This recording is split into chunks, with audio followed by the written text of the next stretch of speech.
Buenas tardes, espero que se encuentren muy bien. Hoy les vengo a exponer sobre la unidad 4 de la asignatura de lenguaje 2 impartida por la profesora Sergio Cadenas.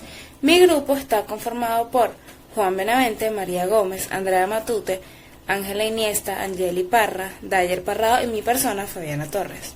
A continuación hablaremos de la estructura de la oración, pero antes de definir cuál es la estructura de la oración, me gustaría aclarar qué es la oración. Según Enrique Altazo Martín, es una clase de enunciado con una estructura sintáctica regida por un verbo, aunque también se define como aquel conjunto de palabras que expresa un juicio con sentido completo y autonomía sintáctica. La oración es el fragmento más pequeño del discurso que comunica una idea completa y posee autonomía e independencia.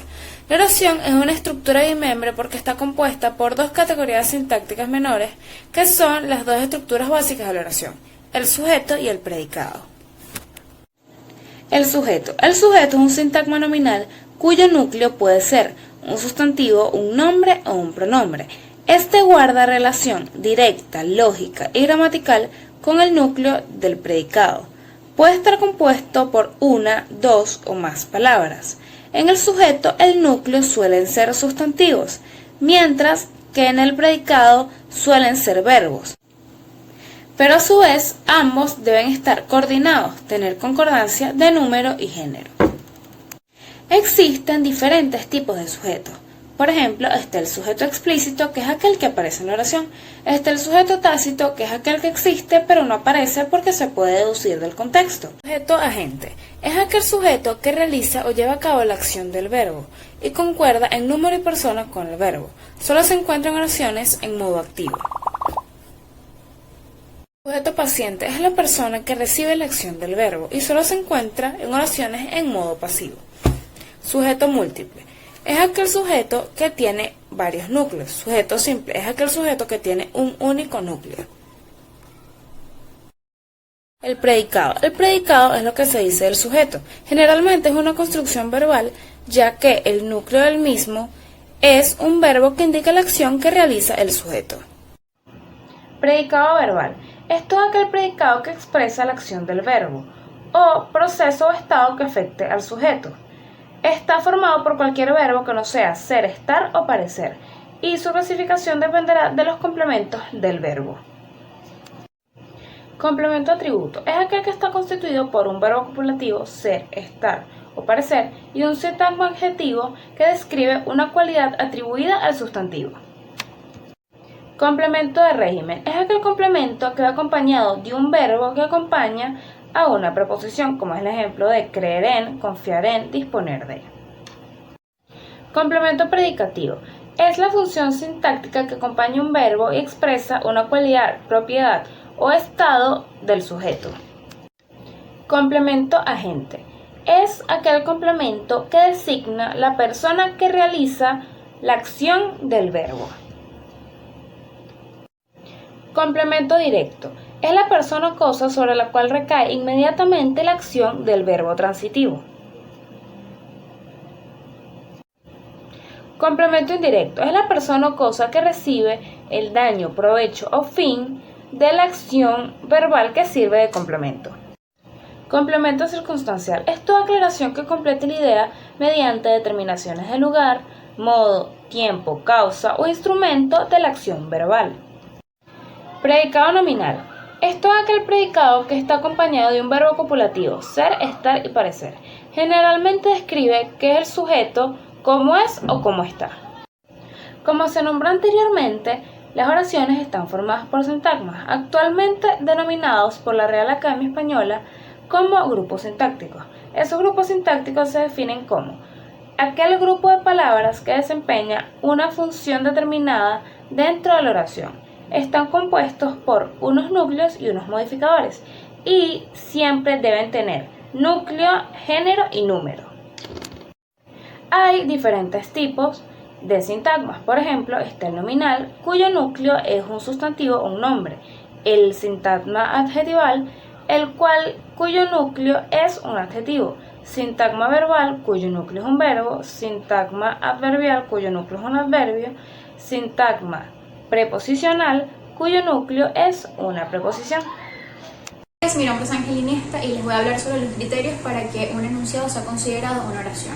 Siempre que una persona utiliza el lenguaje con la finalidad de comunicar algo, emite al menos un enunciado, ya que los enunciados son un conjunto de palabras organizadas las cuales nos permiten expresar una idea. Este puede ser formado con una sola palabra o con un conjunto de palabras organizadas en oraciones que nos permiten expresar una idea. Los enunciados presentan una melodía o entonación de cierre, la cual los diferencian de otros enunciados, y presentan una pausa larga.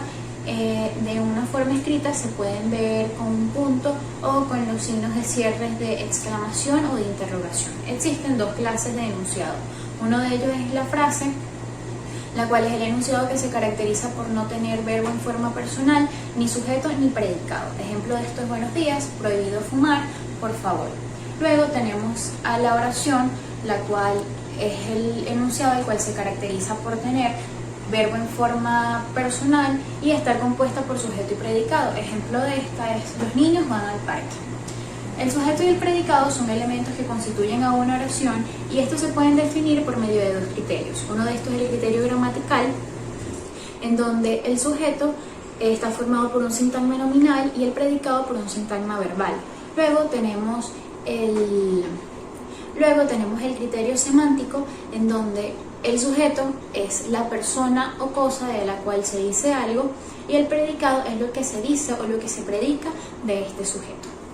El sujeto se puede ver desde dos puntos de vista. Uno de ellos es el sujeto léxico, el cual es la palabra o el conjunto de palabras las cuales desempeñan la función del sujeto. Ejemplo de esto es: el rayo de sol se filtró por la ventana. El rayo de sol sería el conjunto de palabras que hacen la función del sujeto.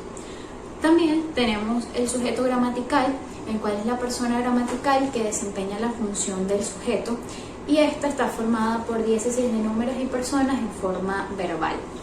Ejemplo de esto es: dejad los libros en la mesa, donde el sujeto sería vosotros o ustedes. Aunque esto no se evidencia como tal en la oración, pero esta está dirigida a un sujeto y este es el sujeto en la oración. Por eso dije que el sujeto era vosotros o ustedes. Luego tenemos el predicado, el cual se divide en predicado nominal y predicado gramatical. El predicado nominal es aquel en el que se expresan cualidades o habilidades o estados en los que se encuentra el sujeto, y este está complementado de un atributo. Ejemplo de esto es: la noche estaba serena. La noche estaba serena sería nuestro predicado y serena sería nuestro atributo.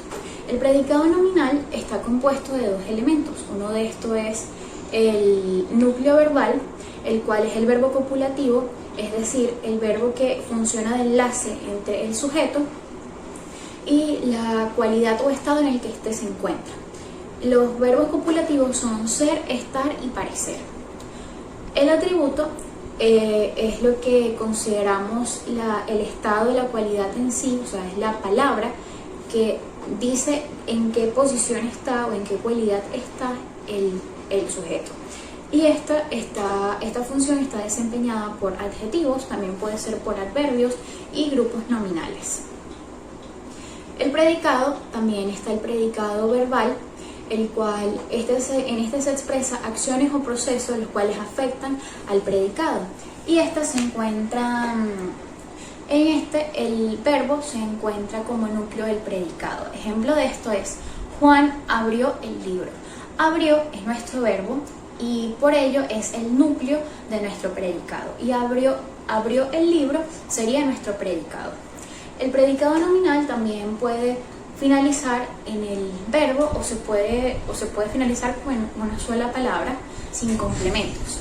Por ejemplo, la estrella brillaba. Brillaba sería nuestro núcleo y a la vez sería nuestro verbo en la oración.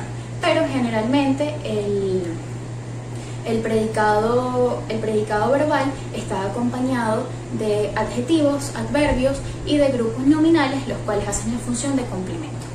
Ejemplo de esto es: la estrella brillaba luminosa en el cielo.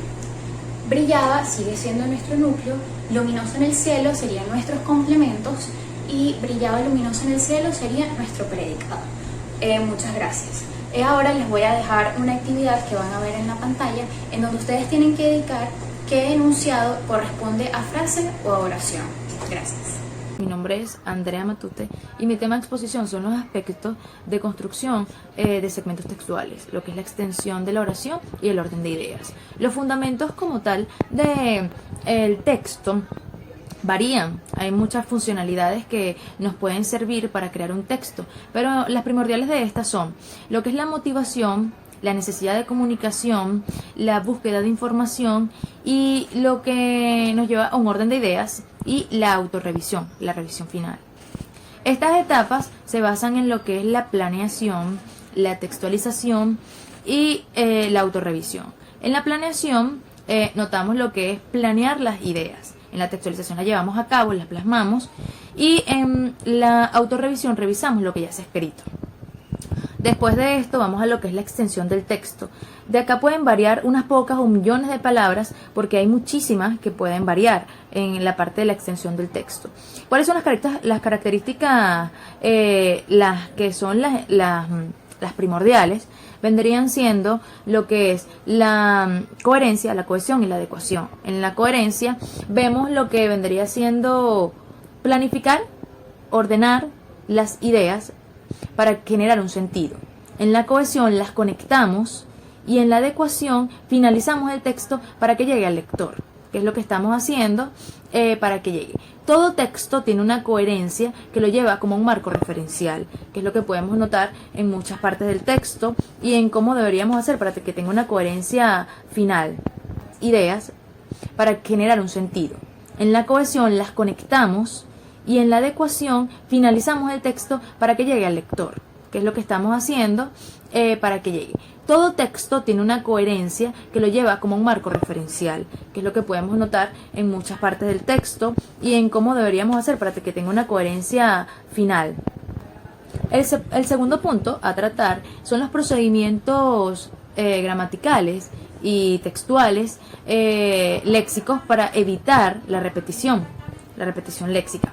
Acá podemos ver lo que es la omisión, la sustitución sinonímica y la sustitución anafórica.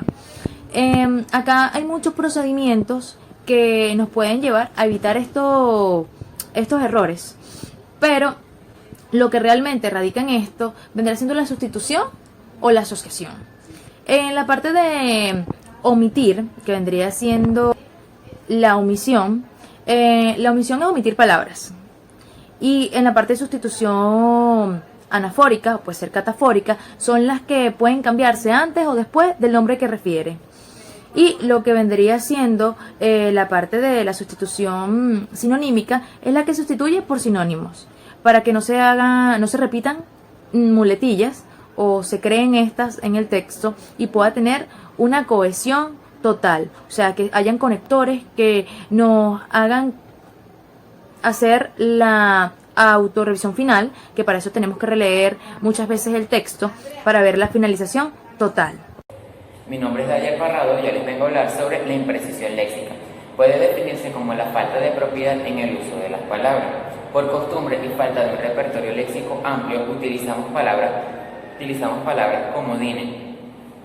Esto nos lleva a crear discursos monótonos donde ponen en evidencia la pobreza del vocabulario. Es el facilismo léxico lo que nos lleva a elegir los verbos inadecuados y los sustantivos cosa y algo. Criterios. Contexto. Este es el entorno lingüístico del texto. No vaguedad. Es evitar el uso de las palabras comodines como cosa, haber, dar, tener o poner. No impropiedad. Se deben emplear vocablos relacionados debido a la semántica del texto. No ambigüedad. Se debe evitar el doble sentido, ya que podríamos generar confusiones o dudas. Palabras comodín. En lengua se utilizan una serie de palabras cómodas por tener un sentido vago. Estas palabras genéricas son denominadas palabras comodín. También son palabras con multitudes de sentido, que ellas delimitan a las palabras correctas que tienen que ir debido al contexto. Ejemplos de uso. Un ejemplo de una palabra comodín es afectuoso. Este podría ser gentil o bien empalagoso, dependiendo del contexto en el que lo queramos utilizar. ¿Cómo sustituir las palabras comodín? Bueno, esto es muy fácil, ya que podríamos leer para así mejorar nuestro léxico y mejorar el vocabulario, y también cuando vayamos a crear un texto podríamos buscar y elegir las palabras adecuadas en el diccionario, de acuerdo al contexto y a la semántica. Mi nombre es Angeli Parra y les voy a hablar sobre los rodeos verbales, frases hechas y lugares comunes. Los rodeos verbales es una forma indirecta de decir o hacer las cosas.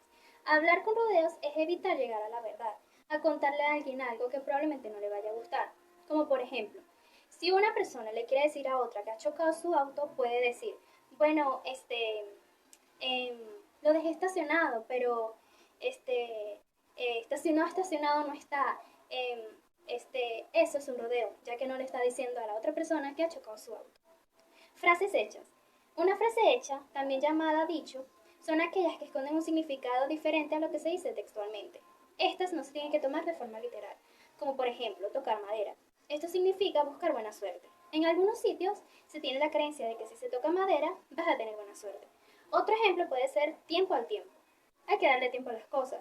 A veces los problemas se solucionan con el tiempo. Lugares comunes.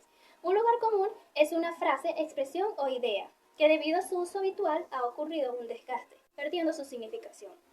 Los lugares comunes son considerados vicios que empobrecen el lenguaje, porque demuestran poca imaginación o recursos literarios. Como por ejemplo, no por madrugar amanece más temprano.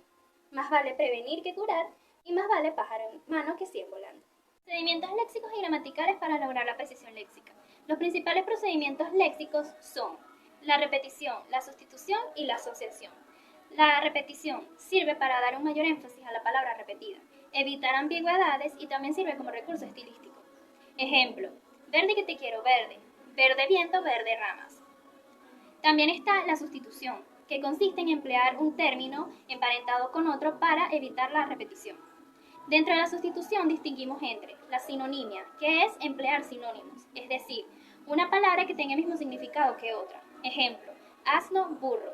También está el uso de hipónimos e hiperónimos. Un hipónimo es una palabra que tiene un significado más especializado que otra.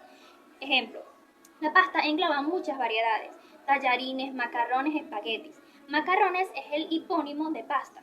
Ejemplo, hoy he comido macarrones, me encanta la pasta. También hablamos de los hiperónimos. El hiperónimo es una palabra que tiene un significado más amplio que otras. Así, pasta es el hiperónimo de tallarines, macarrones, espaguetis. La asociación son palabras que están unidas por relación de significado. Los principales procedimientos son que estén pertenecientes a la misma familia léxica, es decir, que tengan el mismo lexema. Por ejemplo, pan, panificadora, panadero. También están pertenecientes al mismo campo semántico, es decir, que el significado estén relacionados.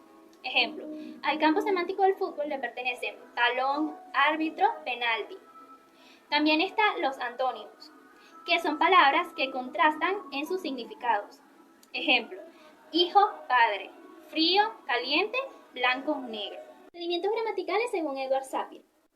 Orden de las palabras. Depende de la función que tenga una cadena de palabras en una lengua determinada. Verde limón, limón verde. Las dos tienen las mismas palabras, pero el orden nos remite a funciones diferentes. Ejemplo, el helado me gusta más que el pastel me gusta más que el helado. Composición, fabricación de una palabra en base de dos o más elementos radicales, que se sienten como en un solo organismo. Ejemplo, sacaplumas, sacapuntas, guardaespaldas, trabalenguas. Tipos de composición, sustantivo más sustantivo, ferrocarril, aguamiel. Sustantivo más adjetivo, pelirrojo. Adjetivo más adjetivo, rojinegro, agridulce. Verbo más sustantivo, saltamontes, limpiabotas. Verbo más verbo, salvaguardar. Sustantivo más adjetivo, senjijunto. Proceso gramatical que se usa para construir palabras. Existen tres tipos de fijación: prefijos, sufijos, infijos. Los prefijos son los afijos que se colocan delante de una palabra para así crear una nueva con significado diferente. Por ejemplo, repasar, impuntual, deshacer. Los sufijos son una clase de infijos que se colocan al final de una palabra para así crear palabras derivadas. Por ejemplo, pescado, pescadería, pescador. El sufijo ería indica el lugar donde se está vendiendo el pescado. El sufijo or indica a la gente que está realizando una acción. Infijo. El infijo es una clase de afijo que interviene en el interior de una palabra. Por ejemplo, el infijo de humareda es ar, de polvareda es ar y de azuquita es i. La función interna del elemento radical o el elemento gramatical. Pueden existir cambios en las funciones gramaticales. En los cambios vocálicos y consonánticos se pueden observar en las irregularidades de los verbos. Por ejemplo, el presente indicativo del verbo contar es cuento, donde la O de la raíz diptonga en que cuando la O es tónica. Esto sucede con los verbos de primera y segunda conjugación. Duplicación. Repetición del elemento radical o parte de él. Comúnmente se emplea para indicar ciertos conceptos, como distribución, pluralidad, repetición, etc. Como por ejemplo, madre, mamá. Tic, tac. También se puede dar en oraciones, como por ejemplo, me duele mi cabeza. Jugaré un juego. Diferencias acentuales. El acento muchas veces se une con la cantidad o calidad vocálica, o se dificulta por la presencia de afijos. En el español se dan cambios de acento que nos demuestran tiempo verbal y persona. Ejemplo, fumo es presente indicativo primera persona. Fumó es pretérito indicativo tercera persona. En algunos casos, el acento distingue el verbo de otras palabras. Por ejemplo, este es un adjetivo demostrativo. Este libro es bueno. Este es un verbo en presente subjuntivo de primera y tercera persona. Ojalá esté en el libro. La entonación es muy importante, ya que se dan cambios funcionales. Clasificación de palabras según su función. Las palabras se pueden agrupar en categorías gramaticales o clases de palabras, dependiendo de su estructura, la función que desempeñen dentro de la oración y su significado. Según estos tres criterios pueden ser: sustantivo. Es la clase de palabra que se utiliza para nombrar todos los seres y entidades, ya sean personas, cosas, animales, concretos, abstractos, imaginarios. Por ejemplo, niño, ratón, tierra, pobreza. El adjetivo. El adjetivo es la palabra que acompaña al sustantivo para determinarlo o calificarlo. Tiene como función especificar alguna característica de un sustantivo. Esta determinación del sustantivo puede ser como atributo inmediato o como atributo predicativo. Por ejemplo, el perro negro está en la calle. La casa es grande y bonita. El artículo. El artículo es la clase de palabra que precede al sustantivo para determinarlo. Debe concordar con el sustantivo en género y número. Anuncia el carácter sustantivo de la expresión que le sigue. Remite al contexto lingüístico y alude a la referencia situacional. Hay artículos determinados o definidos, que son el, la, lo, las, los. Y también hay artículos indefinidos o indeterminados, que son una, un, unas, unos. Pronombre. Es la clase de palabra que se utiliza para sustituir al sustantivo y evitar su repetición. Se emplea para nombrar seres o cosas que estuvieron presentes al momento de la comunicación, o para remitir algo dicho con anterioridad. Ejemplo, ella entregó una carta a su hermana. Esto no está en orden. Existen varios tipos de pronombres. Pronombres personales. Yo, tú, él, nosotros, ellos, ellas. Pronombres demostrativos. Este, ese, aquel. Posesivos. Míos, tuyos, suyo, etc. Relativos. ¿Qué, quién, cuál, etc. Interrogativos. ¿Qué, quién, cuáles, etc. Indefinidos. Alguien, algo, nadie, etc. El verbo. El verbo es la parte de la oración sobre la cual gira toda ella, la palabra a la cual se subordinan todas las demás. Ejemplo, los niños jugaban fútbol en el patio. Puede funcionar como sustantivo, adjetivo o adverbio, en sus formas no personales. Ejemplo, al acabar la clase, salieron en manada. Acabada la clase, salieron en tropel. Acabando la clase, saldrán en desorden. Adverbio es la palabra que califica o determina al verbo, o a las palabras atributivas. Ejemplo, Fernando llegará mañana. Ellos están muy tristes. La situación está bastante mal. En esta categoría no solo hay que incluir a los adverbios, también a las locuciones adverbiales, como por ejemplo, deprisa, a ciegas, sin ton ni son, cara a cara. La preposición es una palabra invariable que enlaza un elemento sintáctico cualquiera con un complemento sustantivo. La preposición establece relaciones más o menos complicadas con dos objetos, un fenómeno, y un objeto o cualidad y un objeto. Ejemplo, ese hombre es difícil de convencer. Lo miró desde la ventana. Le gritó desde aquí. Conjunción. Sirve para juntar oraciones del mismo grado o elementos análogos de una misma oración, así como oraciones de diverso grado. Existen dos tipos de conjunción, impropias y propias. Las propias están conformadas por una sola palabra que siempre funciona como conjunción. Ejemplo, y, ni, si, pero, o, más, sino, pues. Y las impropias están conformadas por dos o más palabras de distinta naturaleza. Por ejemplo, sin embargo, no obstante, así que, etc. Interjección. Tienen la capacidad de formar oraciones independientes. Por eso no se consideran parte de una oración. Se usan únicamente para oraciones exclamativas. Pueden ser propias, impropias. Las propias son palabras que siempre funcionan como interjecciones, como por ejemplo, ay, oh, uy, hola. Están las impropias, también llamadas derivadas.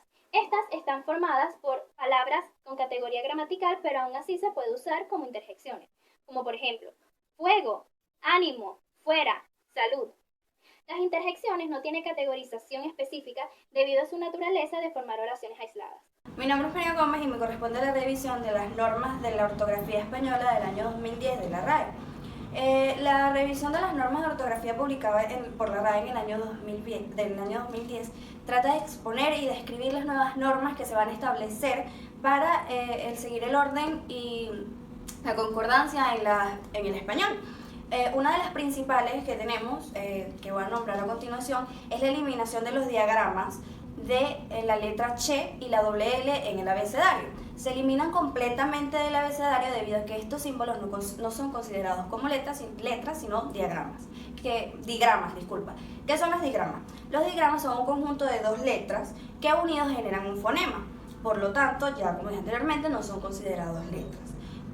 La eliminación de esto en el abecedario quedaría con un total de 27 letras el abecedario y no con un total de 29 como fue anteriormente. Sin embargo, al quitar estos dos digramas no genera ningún cambio en el uso o en la pronunciación cotidiana del hispanohablante en su día a día, sino que se mantiene, como el digrama Che en la palabra chico, chica, entre otros, y el digrama doble L, que ya se utiliza con el fonema de la doble L, o yeísta, como en palabras como llave o calle.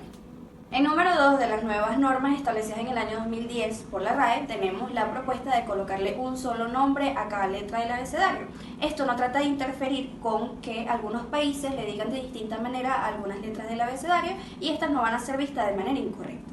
Sin embargo, ellos tratan de establecer de esta manera que mucho más adelante se utilice este tipo de abecedario con este tipo de nombres a cada una de las letras. Sin embargo, como dije anteriormente, estas no van a ser vistas de manera incorrecta, como en el caso de la B pequeña, donde ellos establecen que el verdadero nombre de la B pequeña es V. V se le dice mayormente en España y en Latinoamérica B. La B alta, lo que nosotros denominamos B alta, en España la denominan como B, ya que la B pequeña la nombran V. Y en Latinoamérica la denominamos B alta, B grande, etcétera, adjetivos que son opuestos con el que calificamos a la B pequeña. Tenemos la Y o la Y, de las dos maneras está dicho correctamente, como dije anteriormente, solamente que la Y es mayormente utilizada en Latinoamérica, ese nombre viene desde el uso en Latinoamérica, y la Y viene siendo utilizada desde mitades del siglo XIX, debido a que se seguía como el orden del nombre que se le estableció a cada una de las consonantes del abecedario, que consistía en agregarle una E a la letra. Un ejemplo de esto, B, C, D, etc. Y por último, la W es la que tiene muchísimos nombres, que podría ser W, W, B, W. Sin embargo, se considera que la correcta es W, ya que la B pequeña, lo que nosotros denominamos como B pequeña, se denomina W. Todas las que dije anteriormente son catalogadas correctamente de la forma en que se diga. Sin embargo, hay dos letras en el abecedario que no son correctas, solamente tienen un solo nombre, así le digan distintos, que es la R y la Z. En distintas zonas de países, la R y la Z son nombrados como seda o R. Estas son vistas totalmente incorrectas, no se debería de utilizar, por lo tanto su nombre es R y Z. Tercera norma, tenemos la eliminación de la tilde en diptongos y triptongos. Para acentuar correctamente se establece que hay ciertas normas donde establecen que las palabras son divididas en sílabas. Debido a la falta de uniformidad del hispanohablante al hablar, a partir del 2010 se estableció que palabras diptongos o triptongos que suenen como monosílabas no serán acentuadas. Un ejemplo de esto, guión. Sin embargo, esto no generará ningún cambio al momento de utilizarla o al hablarla, se mantendrá igual. Tenemos la eliminación del tilde diacrítico en el adverbio solo y en los pronombres demostrativos, así sea en casos de ambigüedad. Esto se debe a que anteriormente se establecía que el adverbio solo debía ser acentuado debido a que solo podría ser utilizado en dos distintos casos y significar totalmente lo mismo, y esto podría generar ambigüedad y confusión en los lectores y oyentes. Por lo tanto, se establecía que, un ejemplo de esto, él solo trabaja los domingos, él solamente trabaja los domingos, o él solo trabaja los domingos, él trabaja sin compañía los domingos. Sin embargo, la RAE estableció que estos ya no deberían ser acentuados, ya que en caso de ambigüedad, con el desarrollo del contexto de la oración, esto sería aclarado. Por lo tanto, tanto el adverbio como el adjetivo solo no quedaría acentuado, tanto también como los descriptivos, este, ese, aquel, tanto en femenino como en plural, tampoco serían acentuados siguiendo las reglas de acentuación. Y por último, en la número 5 tenemos las normas establecidas para el uso correcto de los prefijos. Por primera vez se establece de manera específica el uso correcto de los prefijos, En número 1, aquellos que no están unidos, los que están adheridos al prefijo, son aquellos que solamente son una sola palabra. Un ejemplo de esto, antiadherentes. En segundo, tenemos aquellos que están unidos por un guión, prefijo, guión y la palabra. Esto se debe a que piensen con una mayúscula. Por ejemplo, pro Obama, mini OCB, etc. Y por último, tenemos aquellos que están separados, no están unidos ni adheridos al inicio. Y esto se debe a que son varias palabras unidas a un prefijo, como por ejemplo pro derechos humanos, ex recursos humanos, etc. Ya finalizado el punto sobre las normas establecidas por la RAE en el año 2010, pasamos al punto sobre las locuciones que deben evitarse. Al momento de enfrentarnos con un micrófono, la mayoría de las personas presentan un mismo obstáculo: el no gustarle nuestra voz, el gustarle su voz. Esto se debe a que al momento de nosotros hablar y expresarnos, no escuchamos nuestra voz, como la escuchan los oyentes. Por lo tanto, al momento de escucharla y detallar aquellos sonidos que no habíamos detectado antes, nos genera confusión y no nos gusta nuestra voz. Por lo tanto, se recomienda grabar nuestra voz, escucharla detenidamente para detectar ya sea pequeños detalles en dicción, velocidad y todo esto. Uno de los principales errores es la velocidad. Esto se debe a que mayormente se lee a la velocidad con la que lee la mente y no se considera a los oyentes. Por lo tanto, se recomienda tomar en consideración cómo lo puedan escuchar los oyentes en vez de cómo tú te sientas más cómoda. La velocidad también se debe a uno de los principales miedos del locutor, que es aburrir a la persona que está oyendo, al oyente. Esto se debe, por lo tanto, para ver como solución a este problema, lee con mayor rapidez para evitar esto. Sin embargo, esto genera más aburrimiento, ya que no permite que el oyente entienda y pierda el interés.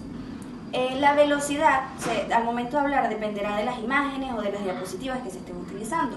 Sin embargo, hay momentos en donde no tendrás el acompañamiento de esta, solamente tu voz, como en el caso de la radio. Por lo tanto, en este momento se tendría que leer o expresar de manera sumamente pausada y dejando espacios de tiempo donde el oyente pueda comprender lo que se le está diciendo, ya que solo depende de nuestra voz para comprender el tema de que se está hablando. En segundo lugar, de los errores que podemos cometer al momento de locutar, tenemos la dicción. Al momento de locutar, de tener un micrófono, de expresarnos frente a las personas, es de suma importancia tener una dicción y una pronunciación al emitir sonidos y palabras sumamente perfecta, ya que esto permitirá que el oyente entienda todo con sumamente claridad, ayudándonos en nuestro trabajo, ya que nuestro objetivo es hacer que el oyente entienda todo sin ningún esfuerzo. Y por último lugar, tenemos la monotonía. Mientras el locutor tenga una dicción, una velocidad y una pronunciación correcta, parte del trabajo al momento de locutar está hecho. Sin embargo, como la palabra lo dice, monotonía, al inicio, mono, en griego significa uno. Si el locutor expone en un mismo tono de voz, va a generar lo que se dice monotonía, generando aburrimiento en el oyente.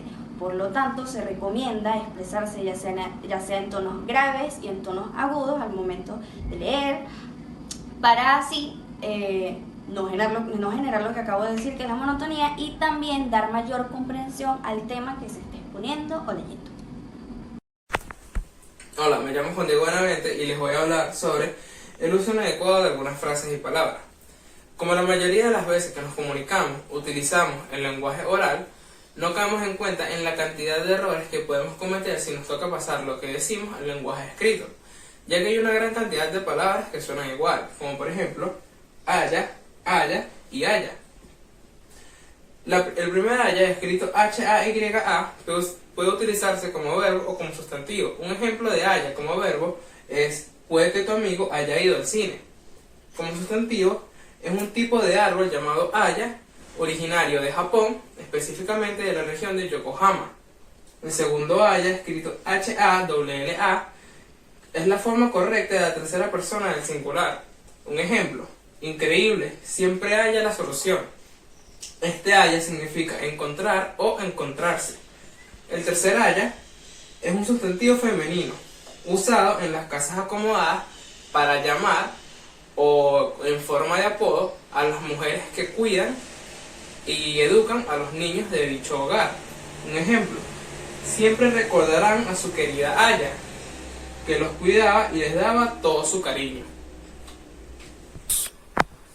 En esta segunda parte les voy a hablar sobre la naturalización del verbo haber. Actualmente la naturalización de este verbo es muy importante, ya que se cometen muchos errores al confundir este haber con este haber. El primer haber, escrito H-A-B-R, puede utilizarse como verbo o como sustantivo.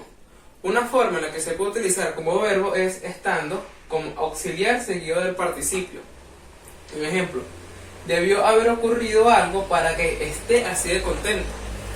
Otro segundo ejemplo, utilizando este haber como verbo haciendo función de infinitivo, puede ser: parece haber muchas cosas bonitas en esta tienda.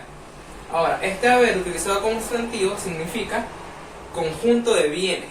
¿Qué quiere decir esto? Que forma parte del concepto de contabilidad, donde se tiene el debe y el haber. El segundo haber es este, que se escribe A espacio B-E-R, ver. Esta es una preposición, la preposición a y el infinitivo ver. Un ejemplo: voy a ver si ya han llegado los niños a casa. Otra forma de utilizar esta preposición seguida de un infinitivo es llamar la atención de nuestro interlocutor. De esta manera: a ver, finalmente vendrás a la reunión. Es una manera de llamar la atención para hacer tu pregunta inicial o el comentario origen para comenzar una conversación. En esta tercera parte les voy a hablar sobre la oralidad en la escritura. Pero primero, ¿qué es la oralidad y qué es la escritura? La oralidad es un medio de comunicación a través de la emisión de sonido, mientras que la escritura es la representación gráfica de un idioma a través de signos o trazos sobre algún soporte. Estos tipos de idiomas son muy importantes y a la vez son muy diferentes, por lo que cada uno tiene un registro muy específico. Por ejemplo, el lenguaje oral se desarrolla en el tiempo, mientras que el lenguaje escrito se desarrolla en el espacio. El lenguaje oral es espontáneo y fugaz, por lo que no se puede corregir, mientras que el lenguaje escrito es planificado, por lo que se puede corregir y es permanente. El lenguaje oral se guarda en la memoria, mientras que el lenguaje escrito se guarda en papel u otro tipo de soporte. Ahora, en la oralidad están los llamados marcadores de oralidad, como lo son las muletillas, que no es más que la variedad de la lengua definida como coloquial. Ahora, estas muletillas es un error utilizarlas en textos como narrativos o argumentativos, que es lo que sucede actualmente cuando jóvenes o cualquier otra persona trata de hacer un texto pero no define bien qué tipo de texto es el que quiere. Pero ¿cuándo es correcto utilizar estas muletillas o este lenguaje coloquial? Cuando hacemos un texto conversacional. ¿Por qué? Porque en el texto conversacional nos basamos en un registro oral, y en ese registro oral nuestra finalidad es llegar al diálogo.